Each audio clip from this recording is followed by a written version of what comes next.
De l'euphorie dans les vestiaires de Bordeaux-Bègles, de l'euphorie également dans l'air de Paris. C'est la petite surprise de ce début de saison. Le Stade Français, 4e après 5 journées de championnat. À Paris, évidemment, la victoire sur Clermont est dans toutes les têtes. Et du coup, tout semble aller pour le mieux pour les Parisiens. Guillaume Garrigue, à l'aube de la réception du promu briviste. Attention tout de même au risque de relâchement. Oui Isabelle, alors vous savez que c'est la journée du patrimoine et Paris ne compte pas être un guide touristique dans son nouveau Jean-Bouin face au promu briviste. Paris veut rester invaincu à domicile et pour éviter le relâchement, le manager Gonzalo Quesada a procédé à 7 changements entre les blessés, la suspension de Pascal Papé, son deuxième ligne.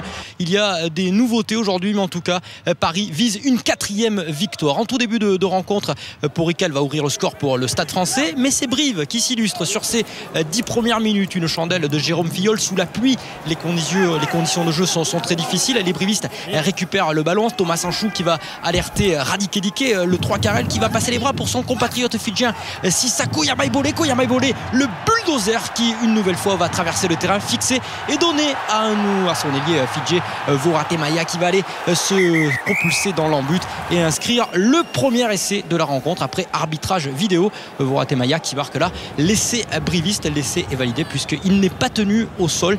5-3 après 10 minutes. Une première période assez fermée. Brive va faire un florilège de fautes à l'image du pilier Buis et le buteur parisien Jérôme Porrical est en grande réussite. Il va passer 3 nouveaux points, 6-5 puis 9-5. La rencontre est fermée. On tente alors de s'appuyer sur les ballons fermés, sur les ballons portés, de tenter de jouer sur la conquête, le point fort des brivistes, mais les brivistes font des fautes. Monsieur Marchat estime que le deuxième ligne Olivier Quesso s'est essuyé les pieds sur Pierre Rabadan. C'est un petit peu sévère, mais en tout cas Jérôme Porrical lui ne tremble pas et permet à Brive de basculer en tête 12-5. Gaëtan Germain, le buteur de Brive, réduira la marque à 12-8 à la pause. On ne voit pas grand chose, alors un petit peu de solidité pour la suite ou de la sensualité pour éveiller les ardeurs rugbystiques, on l'espère en tout cas. La première mi-temps a été compliquée pour les deux équipes. Brive va repartir avec des intentions dans ce début de deuxième période. Une chandelle de Swanepoel, il va récupérer le ballon et ils vont tenter de repartir à l'attaque les brivistes, mais là une faute, c'est Sergio Parissé qui n'est pas resté dans l'axe du regroupement. Le Stade Français est pénalisé. Gaëtan Germain va passer la pénalité. 12-11 pour Brive qui revient à un petit point et ils se mettent à espérer les Corésiens qui ne sont pas débordés dans cette partie, même si grâce à cette action avec Jules Plisson à la manette, Jules Plisson qui attaque la ligne, qui passe et qui remet intérieur pour Bosman. Paris va faire le break dans cette rencontre et va prendre le large. L'essai de Bosman parfaitement emmené la touche de flancard. Plisson qui attaque la ligne et qui retrouve à l'intérieur son 3/4 centre.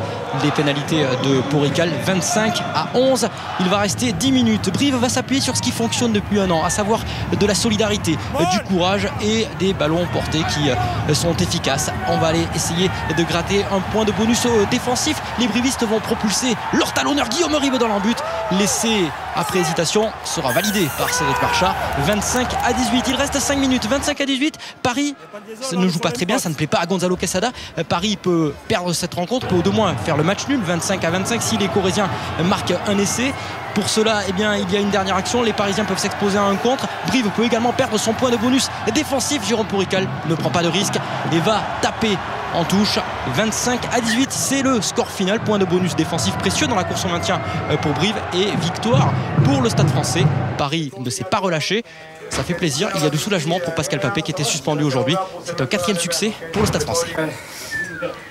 Paris qui ne s'est pas vraiment relâché, mais qui s'est fait quand même un petit peu peur face à ce promu briviste. C'était en tout cas la sensation d'Alexandre Flancard, l'international français, au micro de Loïc Lebraz. Je pense que tout le monde s'y attendait. On avait tous peur de ce relâchement. Et le problème, c'est qu'on n'a pas mis les ingrédients pour faire un bon match. Et on s'est fait chier tout le match. Et voilà, ça se joue au final à 7 points. Ça aurait pu mal finir. Je pense on est content d'avoir gagné, mais je pense que c'est la seule satisfaction qu'on peut avoir.